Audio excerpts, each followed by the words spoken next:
Hey guys, welcome to the guide. So in this episode, we are talking about the Eurofighter Typhoon. It's pretty much Europe's air dominance fighter, minus France, because France was like, we got a better idea, and they made their own plane. But pretty much, it's Europe's air dominance fighter. Let's see, Britain has them, Spain has them, Germany has them, and I think Italy has them. The only major country in Europe that doesn't have it is France and Sweden, because Sweden and Norway, because they both were like, no, we're doing our own designs. Screw you guys. So yeah, but it's pretty much Europe's air dominance fighter of choice, and like it's a multi-role fighter. It excels at the ground attack role. Like this thing can carry a crap ton of weapons on it, so it makes a good ground attack fighter as well. Its claim to fame is it's the only airplane that can claim that it has shot down the F-22 Raptor in simulated combat. That's right, the Germans did it. Leave it up to the Germans, the Luftwaffe, to figure out a way to shoot down the F-22 Raptor. In simulated combat, granted, it was Red Flags event 2012. It was one-on-one F-22 versus Eurofighter within visual range combat. Remember, I keep like arguing about this within visual range combat against stealth. And yeah, the Eurofighter was able to take down some Raptors. Now, it turned into a she said argument where the US Air Force was like, no, no, no, it wasn't that bad. And then the Germans were like, it kind of was that bad, guys. So we can't get any clear resolution out of it. But it was able to shoot down some F-22 Raptors. Granted, it was like within visual range. They started off within visual range, so the stealth factor was kind of taken out of it. But still, it's the only plane that can claim that it's actually shot down the F-22 Raptor. So how did the Typhoon do it? How did it shoot down the F-22 Raptor? Well, they used their IR sensor, their infrared sensor that can detect heat sources.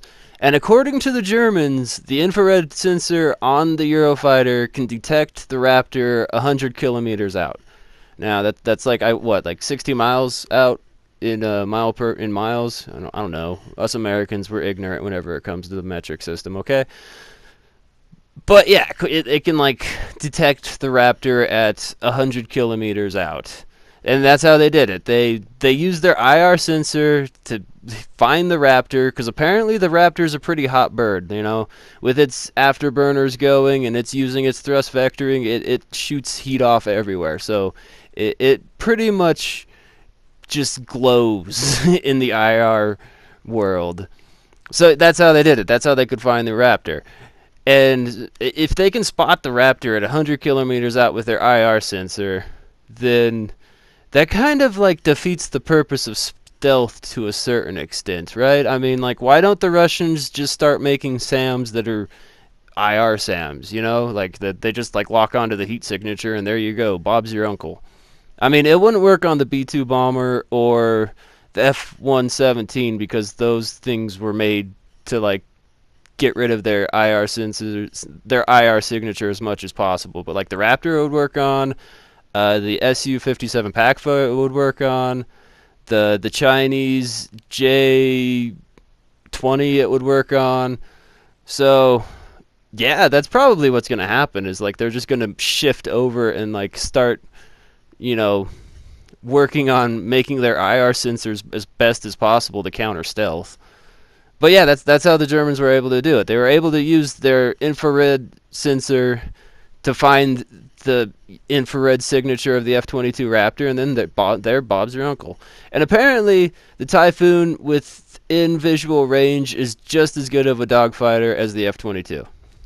So, yeah, the Eurofighter Typhoon, the only plane that can claim that it shot down the F-22 Raptor, granted in simulated combat conditions that like kind of favored the Eurofighter, you know. They kind of favored the Eurofighter. They started off like 20 miles away from each other and, you know, closing in. But they don't want to talk about the actual red flags, and I want to know like the actual red flags operation, like how that worked out. If like I just want to know how that worked out, the actual red flags operation. But my gut feeling is like the Typhoon did better than the United States government wants you to do. No, it did. And by the way, like Russia has these IR sensors, China has these IR sensors, India has these IR sensors, obviously Europe has these IR sensors. They're becoming stock on planes now, except for us American planes. Us American planes, we just stick them on pods underneath the fuselage, and that's all we do. But like everybody else, these IR sensors are becoming stock. Okay, thanks for watching.